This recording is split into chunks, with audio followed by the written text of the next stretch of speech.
pessoal, eu sou o Frank William e essa é a primeira entrevista da segunda temporada do Talks Frank Podcast. E eu tô feliz por ter você estar de volta. Eu quero deixar uma mensagem para você que está lá em Salmos capítulo 37, versículo 5, que diz assim, ó: entregue os seus caminhos ao Senhor, confia nele e o mais ele fará. Hoje eu estou com um entrevistado aqui que é fogo puro. E o tema dessa entrevista hoje é como viver um avivamento. Eu vou apresentar ele para vocês, mas antes eu quero falar sobre construtora Frank William. Frank William é construtora, né? Você que tem interesse em construção, em construir, sair do aluguel e adquirir sua casa própria, nós temos um caminho a trilhar com você. E se você tiver interesse em saber mais, entre em contato com a gente do Frank William Construtora, beleza? Vamos para a apresentação do nosso convidado. O nosso primeiro bate-papo do ano é com ele, com muito prazer, muita honra ter o senhor aqui. O apóstolo Samuel Santos. O apóstolo Samuel é pastor-presidente do Ministério Apostólico Semeando Avivamento. Ele é casado com a bispa Renata Santos, nascido na cidade de São Paulo, capital, e morador da cidade de Tangará há 7 anos. Seja bem-vindo, pastor. Ô, Frank, muito obrigado pelo convite, que Deus abençoe você. É uma honra muito grande estar aqui participando deste podcast e que Deus abençoe cada pessoa que vai nos acompanhar neste podcast, que a bênção de Deus alcance você aonde você está. Muito obrigado pelo convite, meu amigo, que Deus te abençoe. Amém. É uma honra muito grande estar aqui. Maravilha. Ô pastor, o senhor é de São Paulo, né? São Paulo capital. Isso, São Paulo. Eu nunca fui em São Paulo. E uma dúvida assim que me vem, que a gente ouve muita coisa de São Paulo, né? Sim. Como que foi? O senhor saiu de lá há quantos anos? Na verdade, eu já morei em várias cidades no Brasil, né? Aí eu morava 1 ano, 2 anos e voltava para São Paulo. Entendeu? Sempre uma temporada fora, depois retornava. Agora, dessa vez, a gente veio e já estamos aqui há 7 anos. Mas a infância do senhor foi em São Paulo, A não? infância toda em São Paulo. Até os 19 anos, eu nunca tinha saído de São Paulo. Ah, legal. E como que foi lá? Como que é crescer até os 7 anos aí? Então, São Paulo é uma cidade de muitas oportunidades, né?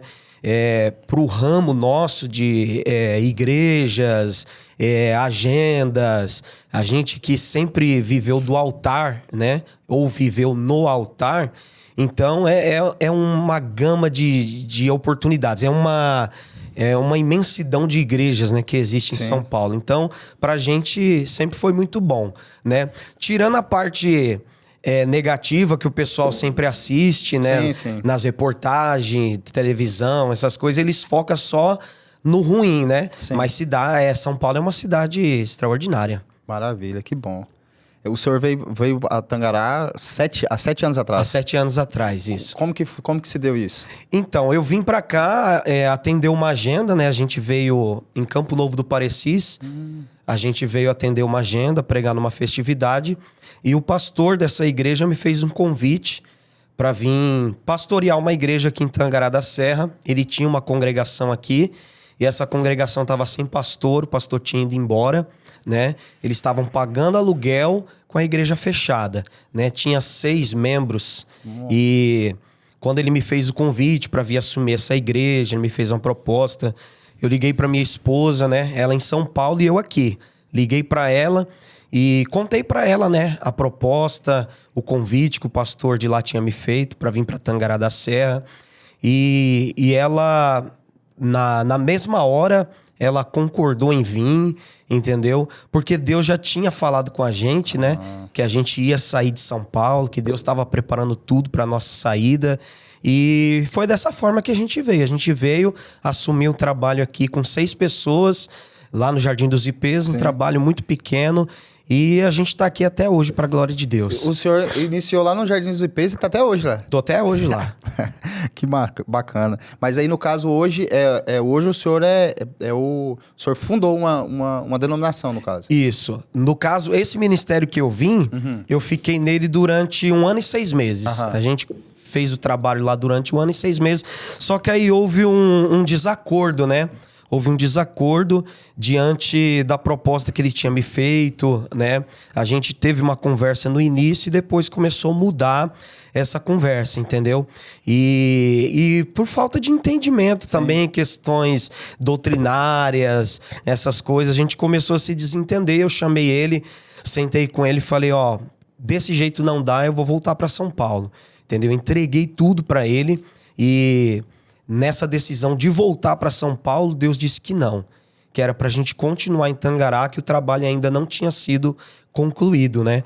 Foi aí, então, que a gente começou a orar, fizemos uma campanha de 40 dias de oração no monte, pedindo para Deus uma direção, então, já que ele não quis, né, que a gente voltasse para São Paulo.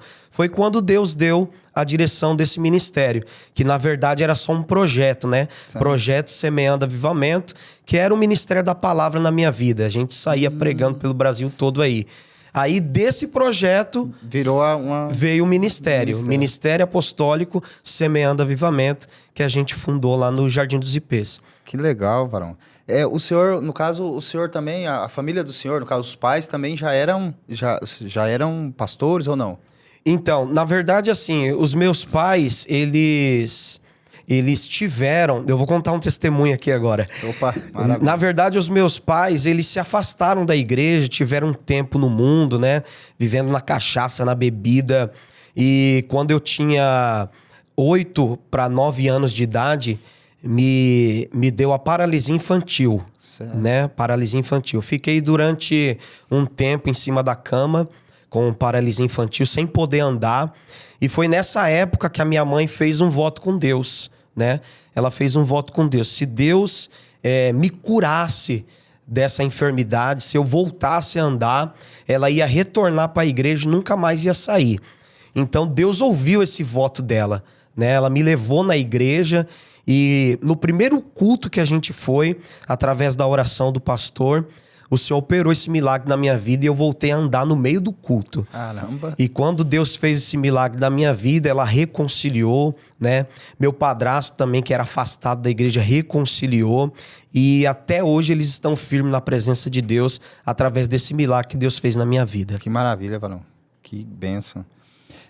O senhor falou sobre esse milagre, como que foi o início do senhor lá.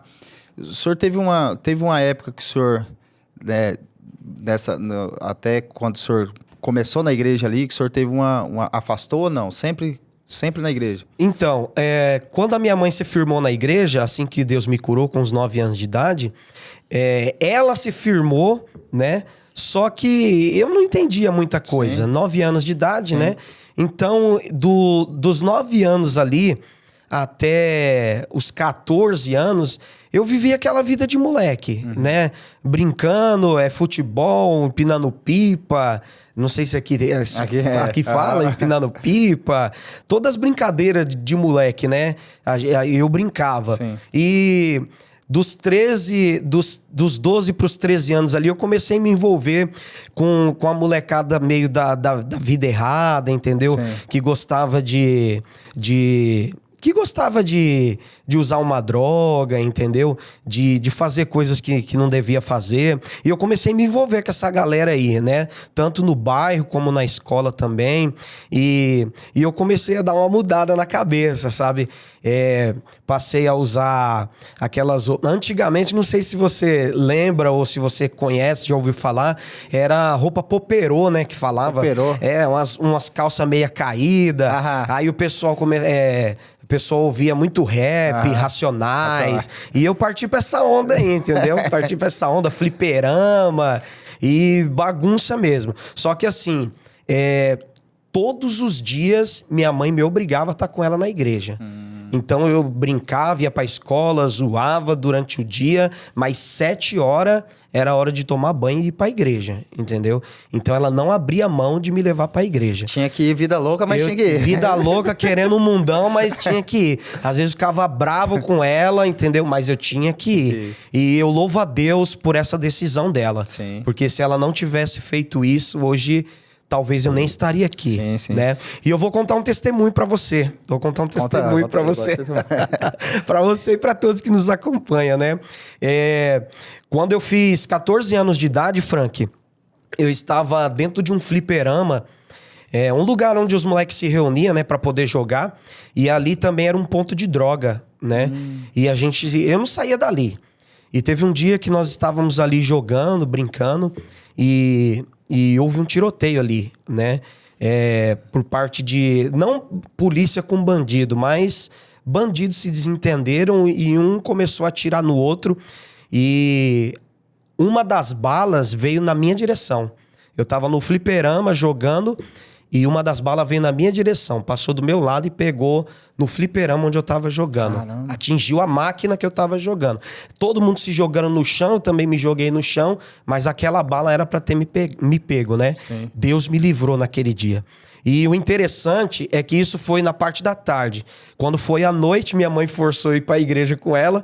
Quando chegou na igreja, Deus revelou tudinho o que tinha acontecido. Você não tinha falado nada para o pregador. Eu não tinha pro pastor. contado para minha mãe, porque senão eu ia levar uma coça muito danada. Eu não tinha contado para minha mãe, não tinha contado para ninguém. Só os meus colegas lá que sabiam o que tinha acontecido, entendeu? E quando chegou na igreja, durante o culto, Deus revelou tudinho pro pregador. O pregador me apontou, me mandou ficar de pé e falou: aconteceu isso e isso era pra você ter morrido, uma bala vendo ao teu encontro, mas Deus te guardou. E Ele tá te dando uma oportunidade porque você é escolhido dele, não adianta você fugir. E começou a entregar. Eu caí em lágrimas, porque foi um negócio, imagina, né, sobrenatural. Aí naquele dia, com 14 anos de idade, eu levantei minha mão para Jesus e até hoje eu tô na presença de Deus. Minha pergunta seria o seguinte: eu sempre pergunto para as pessoas que vêm qual que foi o momento da conversão. O senhor fala eu que já o momento antecipei. É isso aí. O momento da conversão foi forte? Porque geralmente é forte o momento de conversão. É muito, né? muito tremendo. Que é ali mesmo que você nasce num berço evangélico e nunca desvia, mas tem um momento que Deus vai ter um encontro com você, né? Justamente, que bacana. É muito forte. Me perdoa por ter antecipado. Não, vixe, você tá doido. No ministério em si, qual que foi os maiores desafios que o senhor já enfrentou? Meu Deus, são tantos, né? Muito. E agora, trazer à memória um dos... vou te falar. Teve um momento de um grande desafio, né? Que eu vivi no meu chamado, no meu ministério. Na verdade, esse desafio foi uma experiência que eu tive, né? Eu tive que pregar em um congresso no interior de São Paulo e esse congresso era numa igreja dentro da cidade e depois me agendaram para pregar numa vigília e essa vigília era no meio de um mato, né? Só que para lá não tinha ônibus, não tinha meios de transporte. A gente tinha que andar cerca de 7 horas no meio do mato para poder pregar nessa vigília. Então terminou o congresso, a gente partiu em direção a essa igreja no meio do mato onde a gente iria pregar nessa vigília.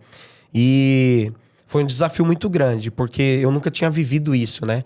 Caminhar 7 horas no meio do mato, no meio do barro, né? A gente encontrando cobras pelo caminho, Caramba. bichos peçonhentos, entendeu? E nós chegamos lá de madrugada, nós chegamos lá cansado. Pensa você andando 7 horas, não sei nem quantos km que dá, quantos quilômetros que dá. Eu sei que eu andei 7 horas, contado no relógio, né? E às vezes no meio do caminho pedindo um copo com água, né? Para aquelas casas de meio de mato. Mas a gente foi e chegou nesse lugar, a igreja lotada, no meio do nada, uma igreja lotada de pessoas esperando para ouvir a palavra de Deus. E Deus se manifestou de uma forma muito poderosa naquele dia. E foi um desafio, foi uma experiência muito grande que eu tive, né? Cansado, a gente chegou sem fôlego, Nossa, mas mesmo assim a gente pregou, fez o querer de Deus e Deus se manifestou naquele dia. Caramba, a experiência é forte, porque não sei se hoje em dia, né, do jeito que tá o meio, se tem alguém assim nessa disposição, né? Que teria coragem de encarar de andar, isso. cara, para participar de uma... Nossa... Apesar que os tempos hoje mudaram, né, Frank? Hoje tem Uber, tem mas de assim, tudo, né? Mas ainda há umas dificuldades que se compara, né? Eu acho que isso é muito sensacional isso aí, Varão. Amém. Né? Quando o senhor veio para cá o senhor não estava pastor ainda, né? Quando o senhor veio para cá... Não, só na itinerância. Só na itinerância, né? Uhum. Como que foi para a família do senhor, no caso, sair de uma cidade, né? Pô, São Paulo lá, longe pra caramba, pra vir pra Tangará da Serra. Como que foi? Mãe, assim, família, no caso? Então, Frank, para minha família, a parte da minha família foi mais tranquilo, porque já tinha o costume de ver sempre eu viajando, né? Sempre ficava 30 dias num lugar, 15 dias em outro. Então, para minha família foi mais tranquilo.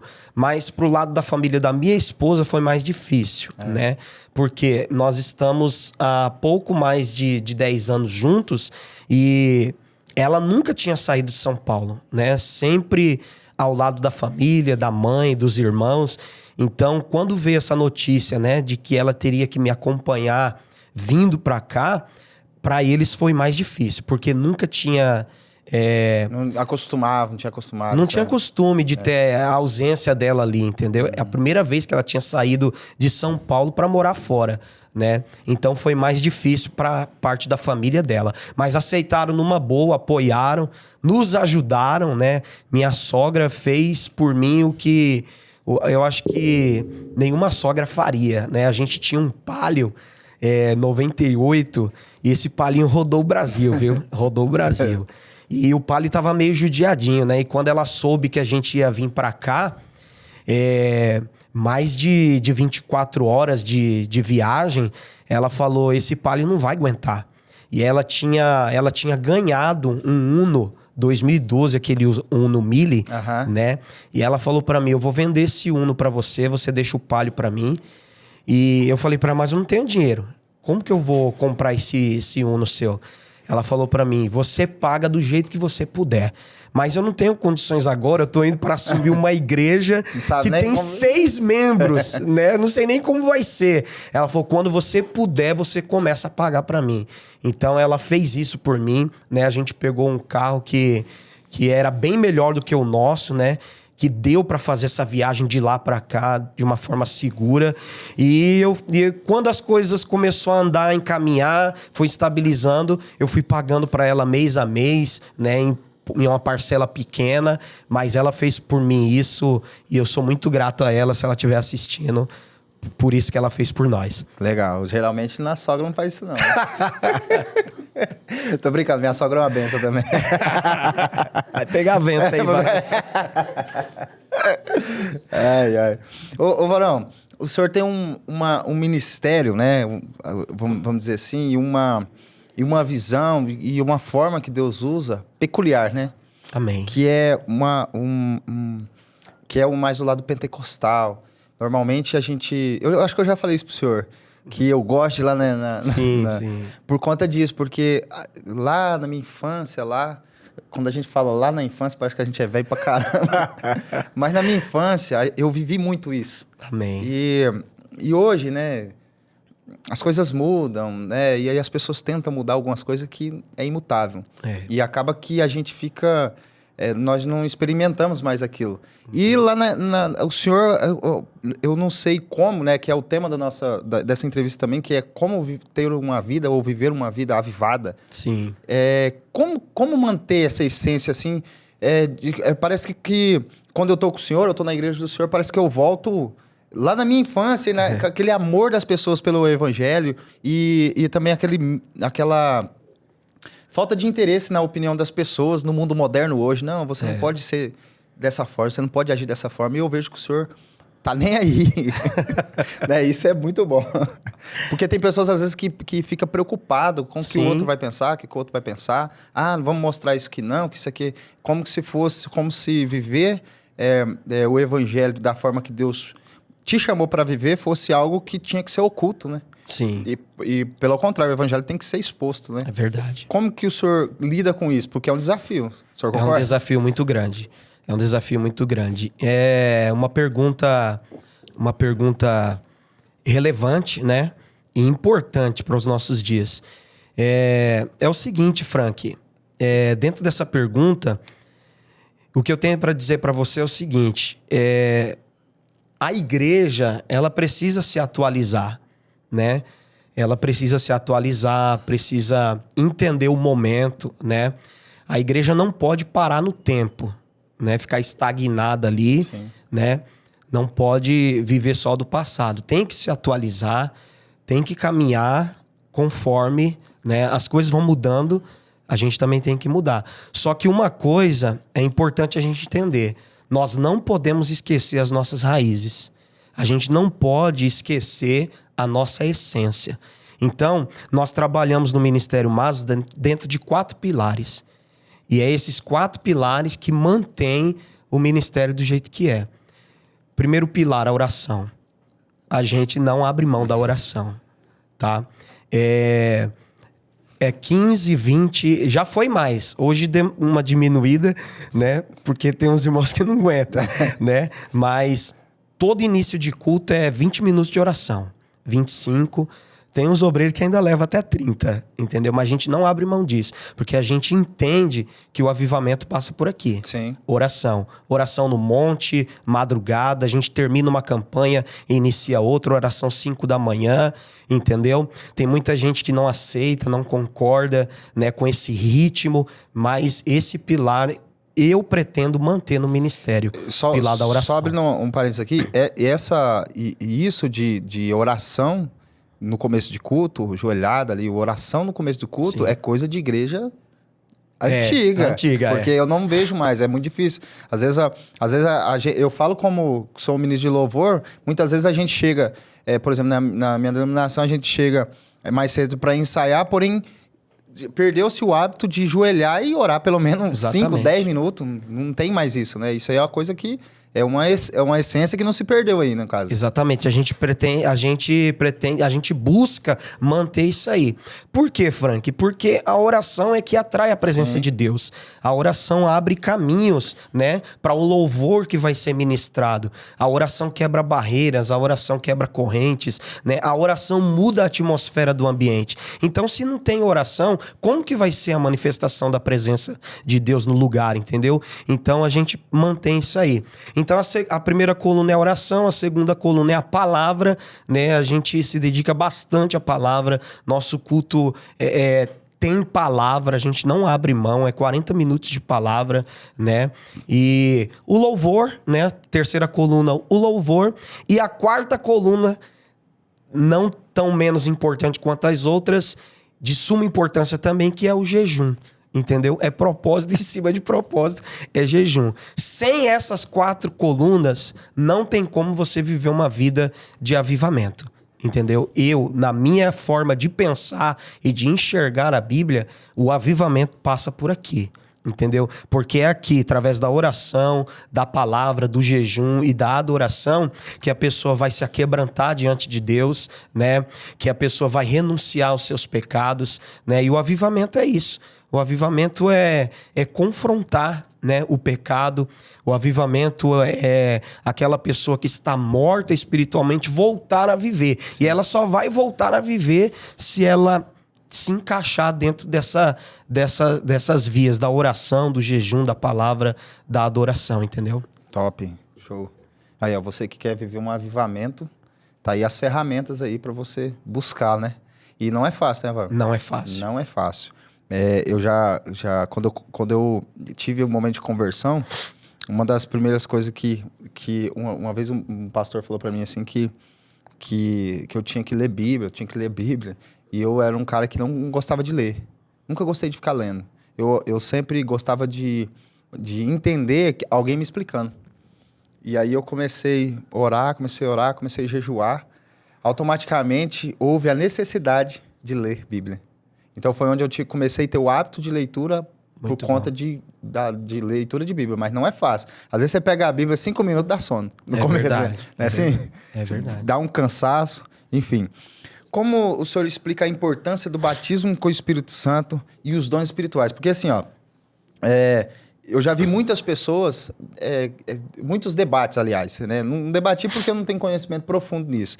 Mas para mim, a batismo com o Espírito Santo é algo muito particular, individual. e cada um busca. Mas para o senhor, assim, tem pessoas que buscam isso, tem pessoas que não buscam, mas qual a importância do crente buscar isso? Eu acho que é de uma importância muito grande, né? Na verdade, todo cristão deveria ser batizado com o Espírito Santo. É uma experiência sobrenatural, né? É uma experiência muito forte com Deus, né? E a vida do cristão passa a ser diferente depois que ele é batizado, né, com fogo. Ele é batizado com fogo, batizado com o Espírito Santo ali. A vida espiritual dele é transformada, né? É transformada. A pessoa passa a ter mais desejo, né, pelas coisas de Deus, pela palavra de Deus. A pessoa passa a ter mais fome de Deus. Muda tudo. O batismo com o Espírito Santo na vida do cristão muda tudo. Ô pastor, como o senhor o senhor tem uma linha pentecostal, Sim. e hoje tem muitas igrejas, muitas igrejas diferentes em relação a isso, né? A pentecostal, neopentecostal é aquilo, e aí costume muda de uma para outra e tal. Como é pastorear uma igreja dessa? Porque tem dois extremos aí. Tem a pessoa que é aquela pessoa estagnada, certo? Que não busca isso, né? Não busca oração, jejum, consagração. E ali ela não acredita muito, né, nessas coisas. Não acredito não. Acredita que vamos dizer que acredita que às vezes o inimigo vai e entra numa pessoa e faz alguma coisa desastrosa. Mas não acredita que Deus tem poder de usar alguém para falar com outra pessoa, né? Sim. Qual que é o desafio? Como que é pastorear uma igreja dessa, levando em consideração também que tem muitas pessoas necessitadas que vai naquele desejo fast food, né? De ir, receber e vazar. Qual que é o desafio? Esse aí é um desafio muito grande, é um perigo, né? Um perigo muito grande. Nós acreditamos nos dons espirituais, nós utilizamos os dons espirituais, só que nós entendemos que os dons espirituais não se manifestam na hora que a gente quer. Os dons espirituais se manifestam na hora que Deus deseja manifestá-los, né? Existe um momento para isso, existe um tempo. Não é toda hora que Deus vai estar ali manifestando os dons espirituais, né? Como se fosse um passe de mágica, né? A pessoa chega no culto, eu quero que Deus revele a minha vida, quero que Deus fale comigo, e Deus vai falar porque ela quer. Não é assim, é quando Deus quer, entendeu? Tem culto que a gente termina e não existe manifestação dos dons espirituais. Não existe. Tem culto que termina, não tem uma revelação, não tem uma profecia, não tem uma visão, entendeu? É só a palavra, todo mundo vai para casa abençoado. Mas tem culto que Deus desce, que Deus se manifesta de uma forma diferente, mas é Ele que decide se manifestar. Então, a pessoa precisa entender isso, que quem conduz, quem direciona é Deus, e Ele que decide o momento de falar, a hora de falar, entendeu? Vai ter vez que Ele vai falar, vai ter vez que Ele não vai falar, vai ser só o ensinamento da palavra e já é bênção demais, sim. entendeu? É verdade. Falando de desafio, tem os desafios comuns, né, que os fiéis enfrentam. Como a igreja pode ajudar? Porque esses comuns, que a gente fala, pode soar assim, mas comum como? Mas, por exemplo, nesse tempo que a gente está vivendo, tem algumas doenças que são comuns hoje, que antigamente não era comum, né? Como a ansiedade, a depressão. Sim. Como que a igreja pode, né, direcionar esses fiéis? Né? Qual que é o comportamento da igreja, no caso da denominação do Senhor, em relação a isso? Uhum. Então, Frank, nós entendemos que esse tipo de doença... Existe sim uma forma, né, da medicina ajudar essas pessoas, tem como ser tratado, né, psicólogo, terapeuta, existe para isso, né? Mas nós entendemos também que existe por detrás de algumas, não são todos os casos, tá? Mas existe casos que existe por detrás uma ação demoníaca, né? Uma ação espiritual por parte do mal, né? Oprimindo a pessoa. Não são todos os casos, mas existem casos que a pessoa só vai ser curada se houver uma libertação, né? Então, por detrás disso, existe mágoas, ódio, né? E quem colocou isso dentro do coração da pessoa? O próprio inimigo. O próprio Satanás, né? Às vezes aprisiona a mente, às vezes aprisiona os pensamentos. Então, tem muitas pessoas que serão curadas depois que houver uma libertação, né? É aí onde a gente entra. Precisa de libertação?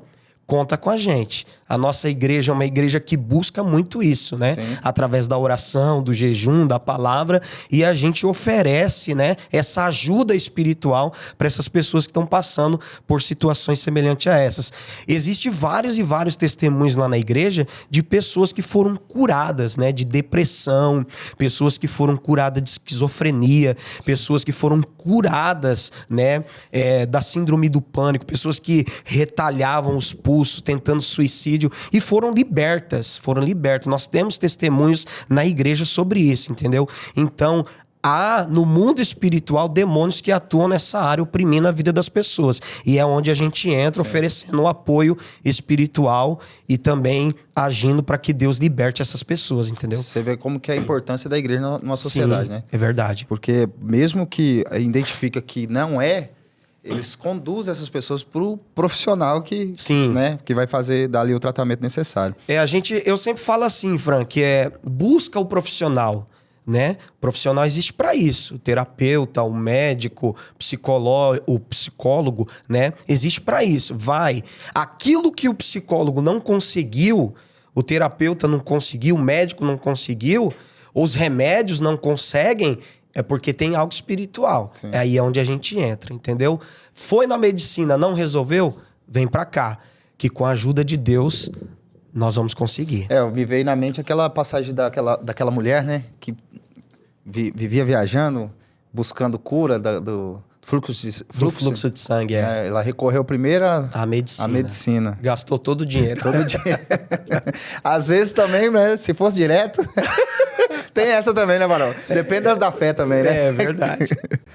Ô, pastor, o senhor tá com uma data aí de uma vigília. E a vigília da Masa é a vigília poderosa, né? Eu já participei de eu acho que eu participei lá. Participou. Como que vai ser? Quando que vai ser? Fala pra nós sobre essa vigília. Ô, rapaz, que assunto maravilhoso, hein? Aproveitar essa oportunidade aí pra estar divulgando, né? A nossa vigília, Frank, acontece mês sim, mês não, né? De 2 em 2 meses a gente faz essa vigília. É a vigília do avivamento. Dessa feita agora, a gente tá realizando sábado, dia 8. Sábado, dia 8, a partir das 23 horas. E vai ser uma madrugada de revestimento espiritual, Pentecoste, pessoas sendo batizadas com o Espírito Santo. Vai ser tremendo, ó. Vai estar conosco o evangelista Luiz Henrique e a esposa cantora Érica Miranda, lá da Barra do Bugres, né? O Frank vai estar lá com um grupo de louvor, adorando a Jesus, né? Cantora Ana Júlia, da cidade de São Paulo, vai estar também louvando ao Senhor. A cantora Alessandra Carvalho, da cidade de Goiânia, vai estar adorando a Deus. Olha, vai ser uma madrugada diferenciada, viu? Maravilha. Vamos estar lá presente, né? E você, ó, convidado aí para estar lá com a gente. Endereço? Qual que é o endereço, Varão? Avenida das Castanheiras, 877, de frente ao Mercado Matias, no bairro Jardim dos Ipês. Maravilha, você é nosso convidado, viu? Outra coisa, o senhor tá com uma filial aí, uma igreja... Isso. Né? O senhor quer falar mais sobre onde é? Sim. Para as pessoas aí identificarem o... Porque tem pessoas que, por exemplo, eu mesmo moro no fundo do Tarumã. Né? Aqui vai ser bem legal, mais perto. Obrigado, Frank, pela oportunidade de poder estar divulgando também. Deus abençoe Amém. você. Então, nós estamos abrindo essa filial, essa congregação aqui no Jardim Acácia, né? Na Avenida Ismael do Nascimento. É fácil a localização aí? Isso, muito fácil. 999 o número, né? Na Rua 1. 999, né? Ismael do Nascimento, 999, de frente à Igreja Videira. Olha aí, não vai tem nem ser como... fogo pra lá, fogo pra cá, fogo pra lá, fogo pra cá. E os nossos cultos ali vai ser terça, quinta e domingo, às 19 horas. Maravilha, glória a Deus por isso. É muito bom quando o reino explode. É verdade. Ô Varão, desses testemunhos que o senhor viveu aí, que o senhor já viveu um milagre aí, conta aí que o senhor já viveu, ou já presenciou, ou já ouviu, né, nesse tempo de pastoreio. O senhor ouviu muita coisa, né? Bastante. De milagres, assim, que o senhor possa deixar pra gente como algo que nos inspira a buscar mais. Milagres, você fala... Alguma experiência. Tá. Uma experiência, assim. Pessoal. É. Eu estive pregando na Bolívia, numa cidade chamada Sucre, e nós estivemos ministrando nessa igreja durante 3 dias. E no segundo dia, enquanto eu pregava a palavra, um rapaz que estava sentado em cima da cadeira de roda, enquanto eu pregava, ele foi tomado pelo Espírito Santo. E o Espírito Santo colocou ele de pé, no meio do culto, na cadeira de roda. E me passou um filme na mente, porque foi exatamente mais ou menos o que eu vivi, né? Eu não estava na cadeira de roda, estava no colo da minha mãe, e o Espírito Santo desceu com fogo sobre mim, me colocou de pé, a paralisia foi embora, né? E um dia Deus usou um profeta para falar comigo, que assim como ele tinha me curado, ele ia usar a minha vida para curar outros, né? Então, essa experiência foi muito forte, porque enquanto eu pregava, durante a pregação, Deus levantou esse rapaz de cima da cadeira de roda e ele passou a andar. Foi um milagre extraordinário que Deus fez. Eu mesmo gostaria de ver uma... Não pelo... você é muito Tomé, você não crê. Não, eu creio, mas eu gostaria de ter essa experiência, né, cara? Pessoalmente é melhor, né? Nossa, imagina. Queria estar num ambiente desse, varão. Tem que me levar, hein? São vários testemunhos, né, Frank? São vários testemunhos do que Deus já fez, né, nessa caminhada nossa no Evangelho. Não por mérito, mas por infinita graça, né? Sim, sim. Ô, pastor, como que é a rotina do senhor? Rotina, como que é? Como que o senhor se prepara? Como que é?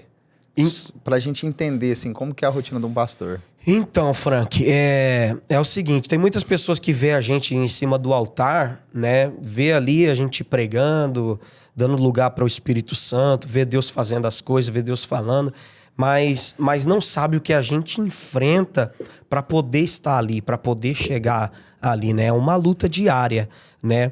E eu acho que todo pastor, ele tem que ter um compromisso. Ele tem que ter um compromisso diário com a leitura da palavra, com a oração e com o jejum, né? Esse é o preparo. Essa é a preparação.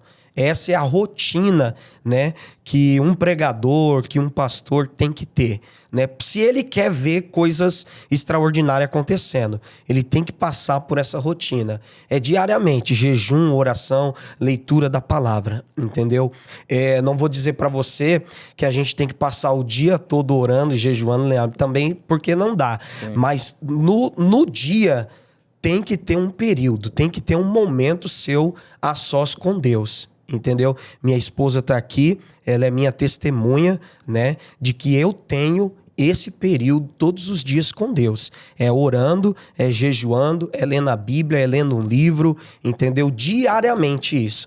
Para que haja um crescimento, né? No seu chamado, no seu ministério, sim. Sua vida espiritual. E para que você veja também Deus fazendo alguma coisa por seu intermédio. Sim. Se não tiver esse compromisso, não tem como. Não tem como. O pastor, o senhor falou sobre a esposa. Para o senhor, assim, a análise do senhor, qual que é a importância da esposa no ministério pastoral? Meu Deus do céu. É importante demais, Frank. É importante demais. O apoio da esposa. Eu costumo dizer que o ministério, 50% é a esposa. Certo. 50% é a esposa, né? Porque tá tudo ligado. Tá tudo ligado e a esposa acaba se tornando uma coluna nesse ministério do homem, né? Eu digo, a minha esposa, a gente já passou por vários perrengues, né, no ministério, várias fases difíceis, fases ruins, financeiramente tô dizendo, né? Porque eu vivo integralmente para a obra, né? Eu vivo integralmente. Então a gente depende 100% de Deus, né? A gente depende 100% de Deus. Então a gente passa momentos difíceis, sim, né? A gente passa por momentos difíceis. E já deu desespero nela, às vezes já bateu a loucura. Não, eu vou arrumar um emprego, eu vou trabalhar. Aí eu falo com ela, como que você vai trabalhar e vai me deixar sozinho? Eu preciso fazer uma visita, como que eu vou fazer essa visita sozinho, né? Então, todo lugar que eu piso, ela tá comigo, Todo lugar. Eu vou no hospital, ela tá comigo. Eu vou no lar dos idosos, ela tá comigo. Eu vou numa visita na casa. A gente trabalha com muita visita nos lares, entendeu? E nas visitas ela tá comigo, entendeu? Então, ela acaba sendo uma coluna para mim, Sim. entendeu? Então, se ela tivesse trabalhando, né? Já. Que nem bate o desespero. Eu vou trabalhar, vou arrumar um serviço registrado. Amém, vai ajudar financeiramente. Mas e aí o outro lado? A obra de Deus vai ser prejudicada. Sim. Porque muitos lugares eu não vou poder ir sozinho, né? Não tem como, né? Um pastor andar sozinho. Então, é essa visão que eu tenho. E ela conseguiu entender isso. Hoje ela compreende, também aprendeu a depender de Deus, né? E hoje nós temos caminhado juntos aí. Onde eu coloco meu pé, ela tá comigo. Glória a Deus, que bom. Ô Varão, eu conheço algumas pessoas, assim, nesse meio, né, cristão, aqui em Itagará, né, por conta dessa visão que a gente tem de reino, né? Sim. De reino não tá ligado a um quadradinho ou uma denominação só. É muito importante essa visão de denominação, porque tem pessoas que tem mais, como que se diz? Tem mais a ver com aquele tipo de Sim. Né? Liturgia, Liturgia, né? justamente. Então é muito importante isso, né? Mas eu sempre gostei de sempre...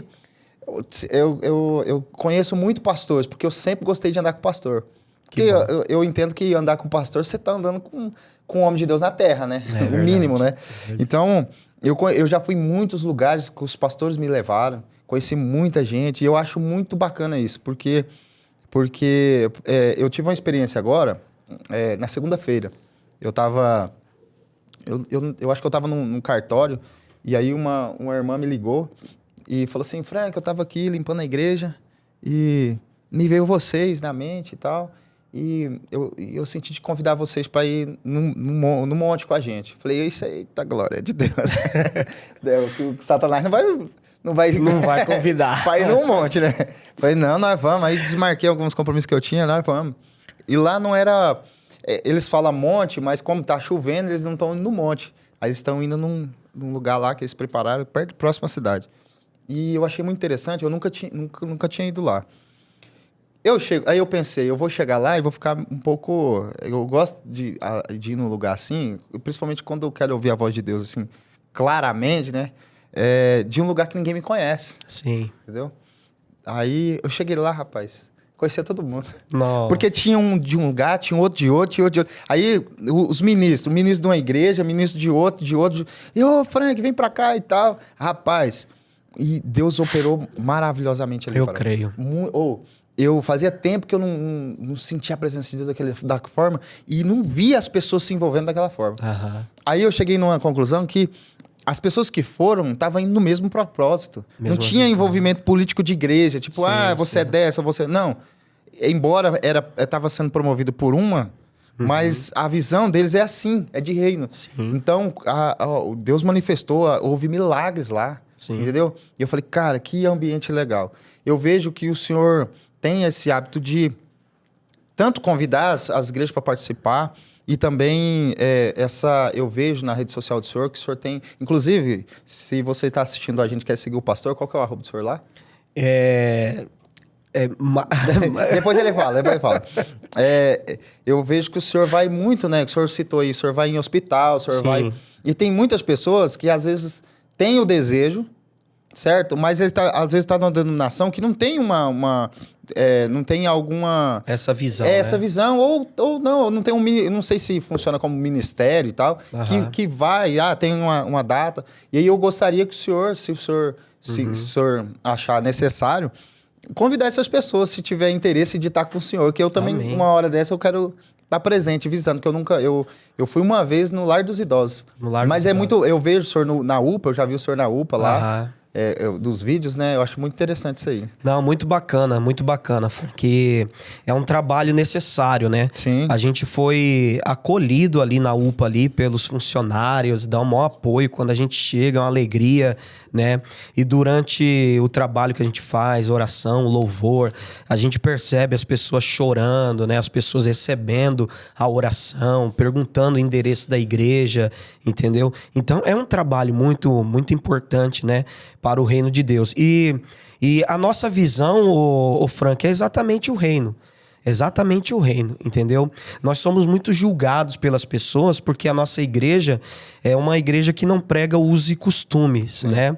A gente não prega usos e costumes, a gente prega a Bíblia, ensina a palavra, né? A gente sabe muito bem diferenciar o que é santidade, o que é usos e costumes, né? Santidade não tá na roupa que você veste, né? Mas santidade está no seu comportamento, no seu caráter, né? Na maneira que você se comporta, trata o seu irmão, o que se passa pela tua mente, o que sai da tua boca, entendeu? Então é por aí que passa a santidade, a maldade do coração, né? Então a gente sabe diferenciar muito bem isso aí. Então a gente é muito julgado, né, pelas pessoas por conta disso, que a gente não prega os usos e costumes. Aí tem muita gente que tem uma resistência, não quer ir lá, não quer participar, às vezes não quer se aproximar, entendeu? Mas a nossa visão é o reino. Você vê, eu participo eu aceito convite metodista, batista, entendeu? Quadrangular, pentecostal, onde me convida eu vou, eu quero estar junto, entendeu? Então, pra gente vai ser uma alegria muito grande quem quiser se aproximar e fazer. Eu vou dizer pra você, se as igrejas, os ministérios, né, os pastores, se fossem mais unidos, essa cidade seria sacudida pelo poder de Deus, né? Estaria bem diferente, né? Muito mais pessoas seriam alcançadas, né? Se houvesse essa concordância, essa união entre as igrejas, entre os crentes, entre os ministérios, tenho certeza que seria bem melhor. Sim, sim. Puxando o gancho nessa pergunta aqui, ó, qual que é a importância da evangelização das missões, né, na visão pentecostal? Como que o senhor enxerga isso? Então, evangelismo tá no coração de Deus, né? Sim. Tá no coração de Deus. É porque eu pergunto, sabe por quê? Porque, como o senhor disse lá no começo, é necessário a igreja se atualizar, né? É necessário. Até porque as pessoas que estavam, às vezes, muito na rua antigamente, e tinham pessoas panfletando, hoje aquelas pessoas, o panfleto é online, né? A pessoa tá ali no Instagram, tá ali na rede social. Mudou os métodos, Mudou os métodos. Porém, ainda não que tem que ser extinto. Sim. Né? Porque, às vezes, a minha mãe tem um dizer que ela fala assim, Frank, quando Deus quer falar contigo, ele usa até os passarinhos. Verdade. Entende? Então, às vezes, é aquele momento que Deus quer usar esse tipo de evangelismo daquele jeito, daquela forma. Porque tem alguém que vai olhar para aquilo, vai trazer a memória lá atrás. Nossa, quando era daquele jeito, e vai ferver o coração. Então, eu pergunto nesse sentido, assim, a importância para o senhor.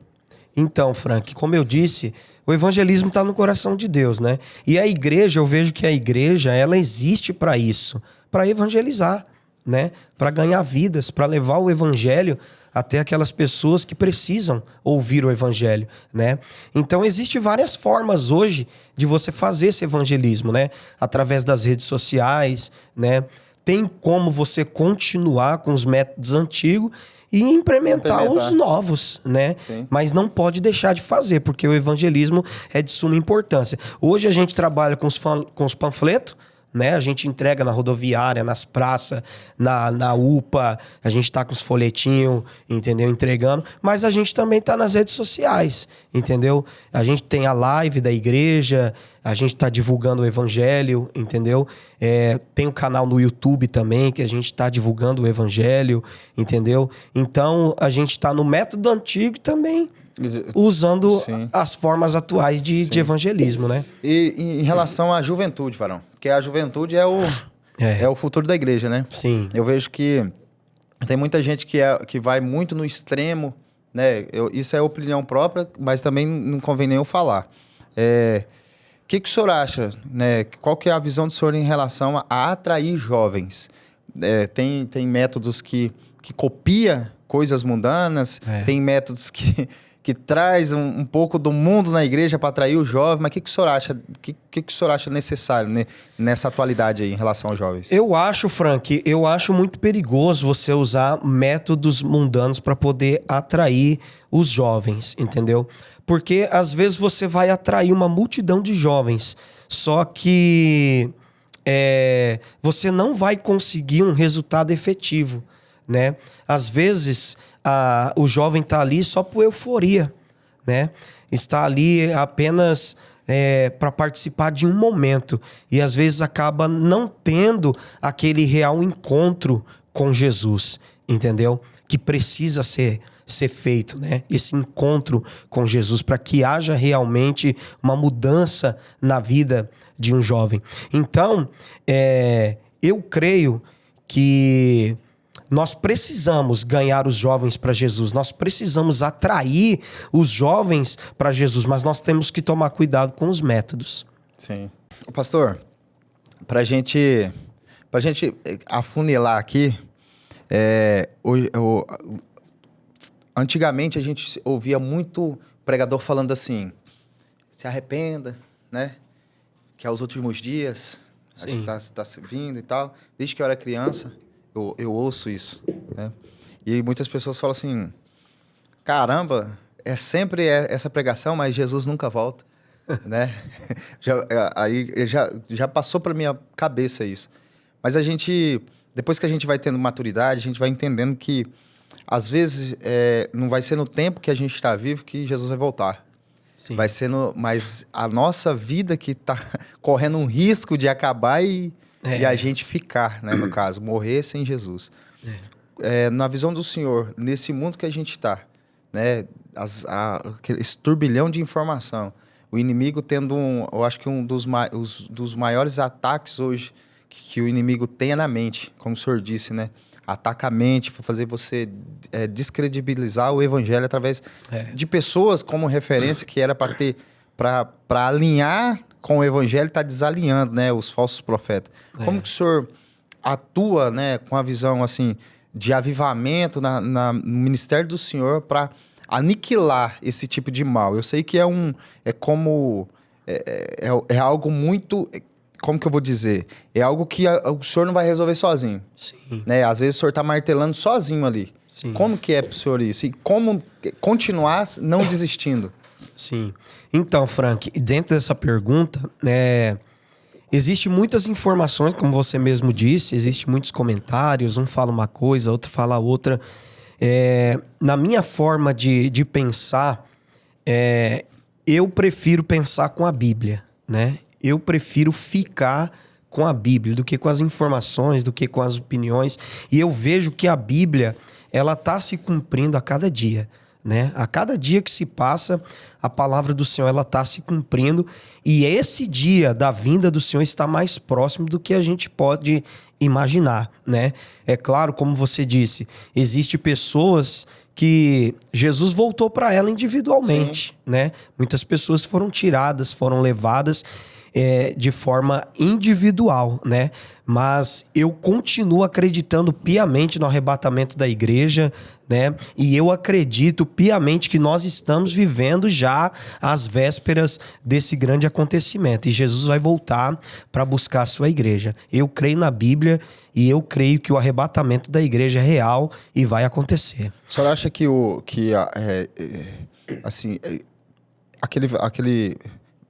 aquela passagem da Bíblia que fala sobre o amor que se esfriaria, o senhor acha que esse tempo tá mais do que... Tá demais isso? O amor se esfriando, o amor... conhecimento... Eu falo assim, ali fala que o conhecimento também, né? O aumento do conhecimento... É assim? Por se multiplicar a iniquidade, né? Sim. O amor de muitos se esfriarão. Sim. Né? E é o que a gente tá vendo. É porque assim, ó, no que o senhor falou sobre ficar com a Bíblia. Hoje a gente, por exemplo, na rede social, às vezes você vê uma pessoa que fala, que tem uma visão da Bíblia e expõe, e às vezes você fica aquilo, o que você sabe fica em xeque, não tem? Cara, o cara é tão convincente, e aí muito eu falo por mim, e eu imagino que muitas pessoas às vezes compram aquilo achando que aquilo é a realidade.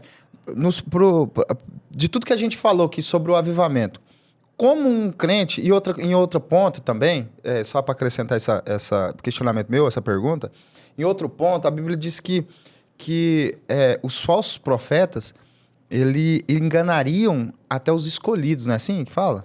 Se possível, enganaria até os escolhidos. Cara, se os escolhidos tá na margem ali de ser levado, imagina, né, como que será? Então, que o senhor acha assim, que devemos fazer para não ser enganado por isso, por as pessoas tão convincentes, que às vezes está sendo enganado ali por uma influência maligna e levando muitas pessoas, né, nesse entendimento errado. Exatamente. Eu volto a frisar essa frase.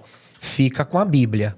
Fica com a Bíblia. Porque em um mundo de tantas informações que a gente tem hoje, existe muitas pessoas seguindo pensamentos humanos. Entendeu? Pensamentos de homens, né? Eu acho que vai ser assim, eu acho que vai acontecer assim, eu entendi dessa forma. E a gente não pode seguir os pensamentos de homens. Por mais entendidos que sejam, né? Por mais conhecimento que tenham, né? A gente precisa ficar com a Bíblia. E para ficar com a Bíblia, você tem que conhecer ela, né? O problema de muita gente dentro da igreja é que não quer ler a Bíblia, né? Quer viver um evangelho de informações daquilo que ouve das pessoas, entendeu? Escuta aqui, escuta ali, ouve ali, mas nunca pega na Bíblia para ler, entendeu? Eu creio que a partir do momento que a pessoa abre a Bíblia e começa a ler, ela vai ter uma revelação do Espírito Santo dentro da Bíblia, entendeu? E a Bíblia, ela traz o esclarecimento para qualquer dúvida na mente do ser humano. Então, a gente tem que deixar um pouco de lado as informações, né? Essas informações que causam dúvidas e recorrer à Bíblia. O que a Bíblia diz? Não importa o que fulano falou, que Beltrano disse, né? Eu quero saber o que é que a Bíblia falou, o que a Bíblia diz. É por isso que eu digo para você, eu fico com a Bíblia. Verdade. Tá certo. Como o senhor vê o futuro aí da igreja pentecostal no Brasil? Meu Deus do céu. Um futuro de avivamento. Eita, glória. Um futuro de avivamento, porque antes do arrebatamento, né? Antes da vinda do Senhor para arrebatar a igreja, haverá um grande avivamento sobre a face da terra. Isso é bíblico, né? E eu creio nesse avivamento que vai acontecer, né? O Espírito Santo vai ser derramado, né, sobre a terra, sobre a vida da igreja e sobre a vida de todo ser humano, né, que desejar receber essa presença do Espírito Santo. Então eu creio que antes do arrebatamento a igreja vai viver um grande avivamento, haverá um grande derramamento do Espírito Santo sobre a terra. Quando eu era mais jovem, eu sou jovem, né? Quando eu era criança, eu pensava assim, que a Bíblia fala sobre a perseguição da igreja e tal. Eu falei, caramba, eu quero subir no arrebatamento, né? Não quero morrer antes, quero subir no arrebatamento, né? Mas aí eu vou ter que ser perseguido. aí as referências que a gente tem é dos cristãos sendo perseguidos lá, né? Na igreja primitiva e tal. E aí a minha ideia era sempre assim, cara, será que eu vou aguentar, hein? Ser torturado? Eu sempre ficava pensando nisso. Mas hoje a gente vê que essa perseguição é diferente, né? Uma perseguição, às vezes, política, né? Intelectual. Como que o senhor vê isso? E como... Na verdade, as perguntas sempre levam uma vivência de avivamento com o Espírito Santo. Mas como que o senhor passa uma mensagem para as pessoas que vai nos ouvir, vão nos assistir, de uma forma simples e cirúrgica do que fazer para não ser levado por essa, né? Diferente do que a Bíblia diz. Então, Frank, essa questão de perseguição é bíblico, né? É o próprio Jesus que disse que no mundo a gente passaria por esse tipo de perseguição, de aflição, né? Em Mateus capítulo 5... A Bíblia diz bem claro, assim como os profetas foram perseguidos, vocês também serão perseguidos. Mas Jesus deixa um versículo ali dizendo assim, não vos entristeçais, pelo contrário, se alegrem, porque grande será o vosso galardão, né? Então, seguir a Jesus, fazer parte do evangelho é isso. É ser perseguido, é ser caluniado, é ser apedrejado, é ser odiado, né? Não adianta você achar que servir a Jesus, você vai ser aplaudido, tá no evangelho, você vai receber tapinha nas costas. É pelo contrário, né? O evangelho é espinho, né? É espinhoso. Você vai ser perseguido, sim, vai sofrer, sim, mas tem um negócio: Jesus vai estar do seu lado, né? E no último dia você vai ser recompensado por ter sofrido e ter ficado firme. A única coisa que não pode fazer é desistir do evangelho, é desistir de Jesus, é manter firme, porque crendo que seremos recompensados na vinda do Senhor. Amém. Ô Varão, se você pudesse deixar uma mensagem para essa geração, qual que seria essa mensagem?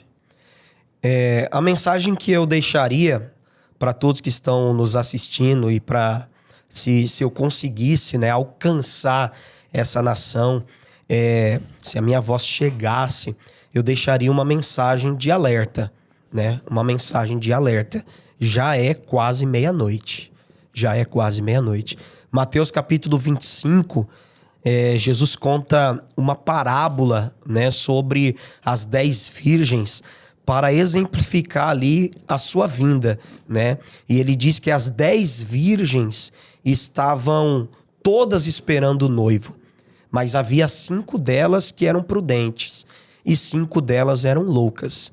Todas estavam num único propósito, aguardando a chegada do noivo. Só que 5 delas tinham o azeite, a lâmpada estava acesa, mas 5 delas, a lâmpada estava apagada e a botija estava vazia de azeite. E quando o noivo veio, perto da meia-noite, a Bíblia diz que ele levou apenas as 5 virgens que estavam com a lâmpada acesa e com o vaso cheio de azeite. Então, ali Jesus deixa uma lição para nós, né? Que nós temos que estar preparados a qualquer momento, né? A qualquer momento temos que estar preparados para esta vinda do Senhor, para este arrebatamento da igreja. E o noivo não vai levar quem tiver com a botija vazia, o noivo não vai levar quem estiver com a lâmpada apagada. Só vai quem tiver com a lâmpada acesa. Só vai quem tiver carregando esse azeite na sua botija. E esse azeite é o Espírito Santo. O Espírito Santo é o óleo, o Espírito Santo é a unção, o Espírito Santo é o azeite que faz a nossa lâmpada permanecer acesa. Sem a presença do Espírito Santo, nós vivemos uma vida apagada.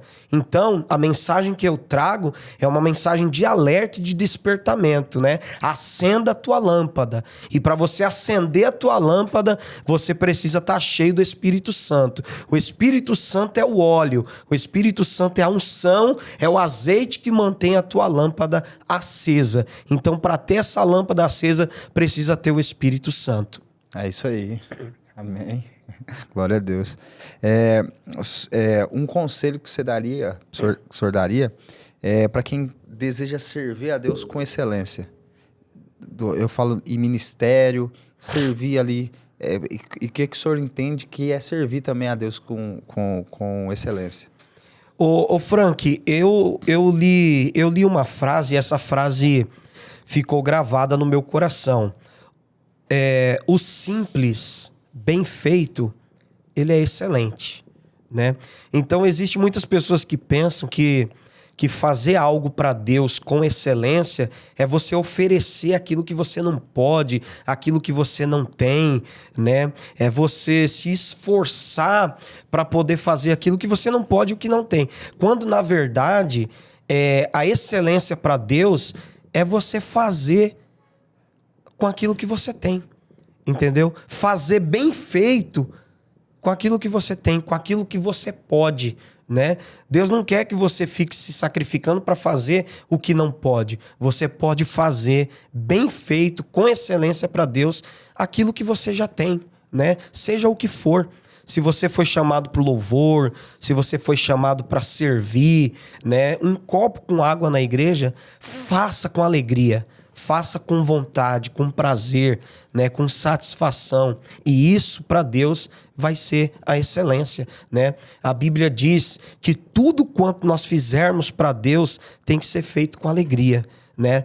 Precisamos servir ao Senhor com alegria. Então, não podemos fazer nada para Deus forçado, não podemos fazer nada para Deus de coração fechado, porque Deus não vai aceitar, né? Então, tudo que for fazer para Deus, faça com alegria, porque a alegria que houver no teu coração é a excelência que Deus deseja de você. Isso aí. O senhor, como um pastor, né? E teve aí uma trajetória, né, de altos e baixos, testemunhos fortes e edificantes. Qual o conselho que você daria para um varão que está querendo caminhar nesses caminhos pastorais aí? Tem o desejo de ser pastor. Justamente. Não é uma caminhada fácil, né? Não adianta a gente ficar tentando iludir, falar que é maravilhoso. Não é. É uma caminhada difícil, né? Mas é prazerosa. Prazerosa para quem tem realmente o chamado, né? Tem muitas pessoas que ficam iludidas, né, em querer ser pastor, vê a posição que um tá, vê a posição que o outro tá, vê onde um chegou, o outro tá chegando e às vezes fica iludido. Nossa, é bom ser pastor, mas não sabe o que o cara passou para poder chegar onde ele está. Não sabe o preço que foi pago, as renúncias que teve que fazer para a pessoa chegar onde ela chegou. Então, é um caminho espinhoso. É de dor, é de sofrimento, né? Você vai enfrentar preconceito, você vai enfrentar discriminação, né? Vão taxar você de um monte de coisa, né? Pastor é taxado de um monte de coisa, de ladrão pra lá, né? Então, vão taxar você de um monte de nome, vão perseguir você, vão falar mal de você. Você vai ter que aprender a lidar com a ingratidão das pessoas, né? Porque vai ter pessoas que você vai ajudar, vai socorrer, vai levantar, vai colocar de pé, vai curar, vai tratar, e depois essas pessoas vai te trair. Essas pessoas, entendeu? Vai virar as costas pra você, vai sair falando mal de você. Então essa é a vida do pastor. Tem que ter em mente que é uma caminhada difícil, não é fácil, mas é prazerosa e também é recompensador quando você vê o que Deus pode fazer por intermédio de você. Legal. Ô pastor, eu deveria fazer essa pergunta lá na frente, mas o senhor fez eu me lembrar de uma pergunta que eu sempre faço para pastores. Como que o senhor teve a convicção do chamado pastoral? Teve um momento?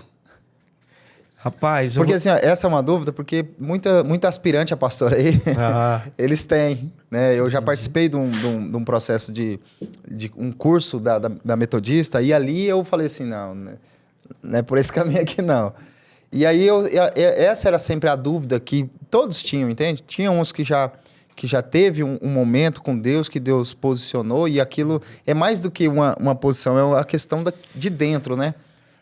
Não, meu chamado é esse, o propósito da minha vida é esse. O senhor teve um momento assim, que o senhor teve esse encontro aí, e é isso para minha vida? Todos os dias. Eu vou dizer para você, Frank, o seguinte, a maior certeza da sua chamada é a vontade que você tem de parar. A maior certeza da sua chamada é a vontade que você tem de parar. Então, todas as vezes que você sentir vontade de parar, é Deus dizendo, eu te chamei para isso. É Deus dizendo, eu te escolhi para isso. Entendeu? Porque é isso o chamado. Entendeu? O chamado vai fazer você muitas vezes querer desistir. Mas você não vai desistir por causa do chamado. O chamado vai manter você caminhando. O chamado vai manter você de pé. Então, a maior certeza que você tem da sua chamada é a vontade que você tem de parar. Quem nunca? Sim. Né? Então, se tem alguém aspirando o pastorado, né? E, não, é maravilhoso, é tudo uma bênção, tal, tá no caminho errado. Entendeu? Porque vai ter, sim, momentos de guerra, momentos de batalha, momentos de luta, momentos que você vai querer jogar tudo pro alto, né? Quantas vezes eu não pensei em arrumar um caminhão, colocar minhas coisas dentro e ir embora, entendeu? Mas o chamado é maior, é maior.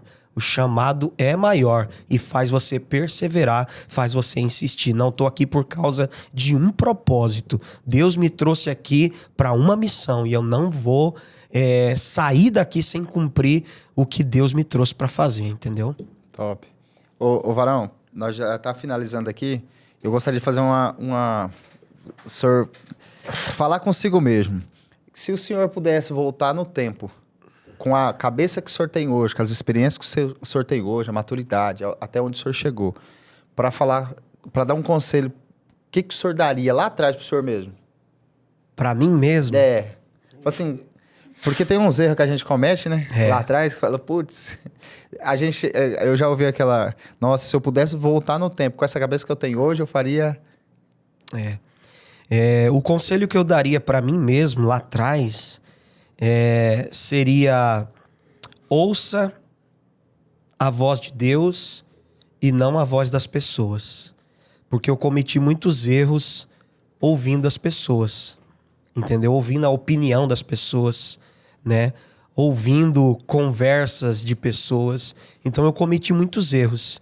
Então o conselho que eu daria é: não ouça a voz das pessoas, ouça a voz de Deus. Se eu tivesse escutado a voz de Deus do jeitinho que Deus falou, né?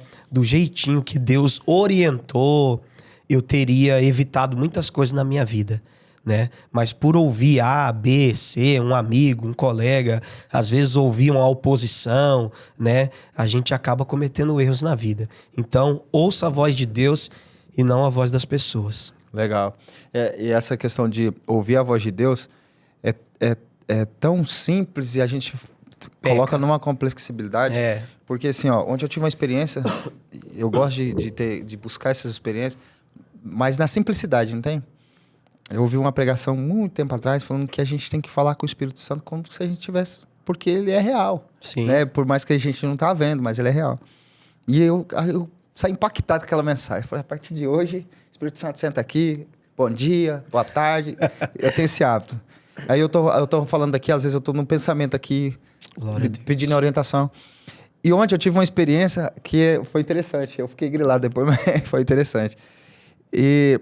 Eu aprendi que para você ouvir Deus nas maiores decisões, você tem que aprender a ouvir Deus nos detalhinhos, nas coisas mais simples. Coisas simples. Ontem eu tava com a minha filha, minha família, né? Eu, minha esposa e minhas duas filhas lá no posto central aqui.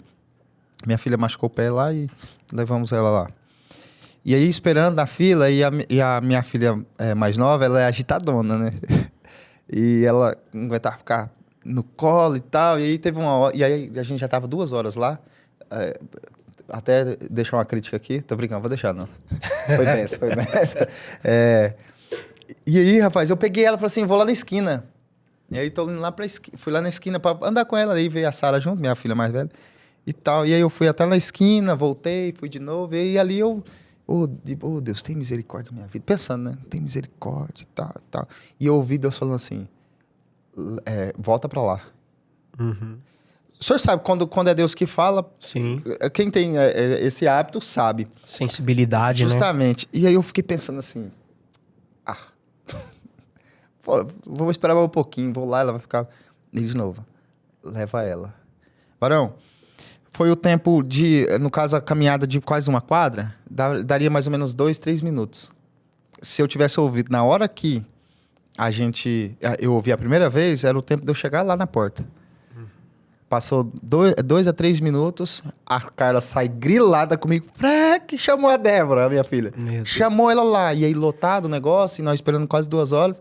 O tempo de eu chegar lá, chamaram outra pessoa na frente. Olha só. E eu fiquei grilado. Falei, aí já veio minha mente. Por que eu não fui a hora que eu ouvi? Por que não obedeceu, né? Por que eu não obedeci? É sobre isso. Né? É sobre isso. E isso aí é uma coisa que tem muita gente que acha que isso é mitológico, né? Não é, Deus fala com você, Sim. né? Deus te orienta, às vezes Deus te avisa sobre alguma coisa, Deus te alerta, mas falta essa sensibilidade para você entender e obedecer, né? Sim. Para nós finalizar, Varão, eu gostaria de pedir 2 coisas pro senhor. Primeiro, que o senhor deixasse a última mensagem aqui, que vem no coração do senhor agora, né? Que vem no coração do senhor. Essa câmera é dele, né? Essa câmera aqui, o senhor deixa a mensagem. Tá. E após, né, a gente eu nunca fiz isso, mas eu vou fazer isso hoje. A gente vai finalizar com uma oração. Amém. Amém? Eu também tinha sentido isso, vou falar para você. Amém, então é de Deus. É de Deus, é de Deus.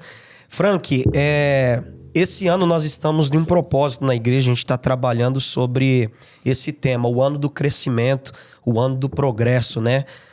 Avançar, evoluir e crescer. Crescer, evoluir e avançar, né? Essa é a ordem.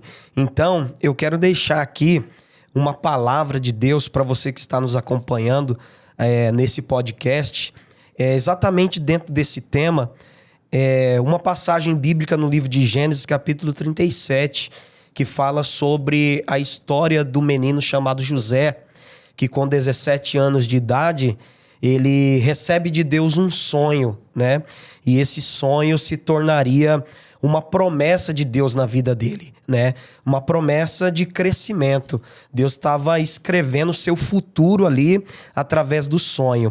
E José não entendeu muito bem o sonho e ele decidiu sentar na mesa e contar os sonhos para os seus irmãos. E a Bíblia é bem clara em dizer que José não entendeu, mas o seu pai entendeu e os seus irmãos também entenderam, né?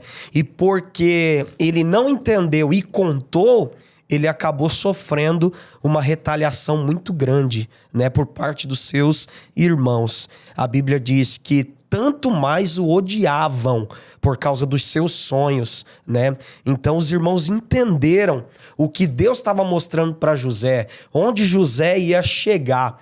Então, Frank, eu tento dizer através dessa palavra que por muitas das vezes a gente não tem noção. A gente não tem noção das promessas de Deus nas nossas vidas. A gente não consegue vislumbrar onde Deus vai nos levar. Às vezes Deus nos dá um projeto, Deus nos dá um sonho, Deus faz uma promessa e a gente não consegue imaginar onde que nós vamos chegar, onde Deus quer nos levar. Só que existem pessoas que estão ao nosso redor que conseguem ver aquilo que a gente não vê, conseguem entender aquilo que a gente não entendeu. Né? Deus falou com a gente não entendeu, mas os que estão em volta entenderam. E os que estão em volta e compreenderam vão fazer de tudo para bloquear o teu caminho. Vão fazer de tudo para impedir que esse negócio aconteça na sua vida, que esse projeto aconteça, que essa promessa aconteça. Mas eu quero dizer uma coisa, quem fez a promessa foi Deus. E Deus foi com José em todos os momentos da sua vida, mesmo sendo vendido pelos irmãos, mesmo sendo caluniado dentro da casa de Potifar, mesmo sendo esquecido pelo copeiro e pelo padeiro dentro da prisão, a Bíblia diz que Deus era com ele. Oh, que palavra poderosa quando nós ouvimos a Bíblia dizendo Deus era com ele. Demorou 13 anos, mas o sonho se cumpriu, a promessa se cumpriu e José se tornou governador na terra do Egito. Estou resumindo porque você conhece a história, mas eu quero dizer para você, dentro dessa história, haja o que houver, aconteça o que acontecer, não desista do que Deus te prometeu, não desista dos teus sonhos, não desista do projeto que Deus colocou dentro do teu coração. Tá vindo ciúme, tá vindo inveja, estão se levantando contra, mas Deus está mandando dizer para você, a inveja não vai te paralisar, o ciúme não vai impedir aquilo que eu te prometi, vai acontecer, vai se cumprir. Para José demorou 13 anos, não sei quanto tempo você está esperando, mas o que Deus te prometeu tá de pé, vai se cumprir e Deus será glorificado na tua vida. Então levanta a cabeça, não desista, porque 2025 é um ano diferente para a tua vida, diz o Senhor dos Exércitos. Amém, amém. Recebo. Glória! Amém. Varão, antes dele finalizar com a oração, eu quero agradecer você por estar com a gente até aqui, agradecer os meninos aí, Vitão, o Hélito, Deus abençoe.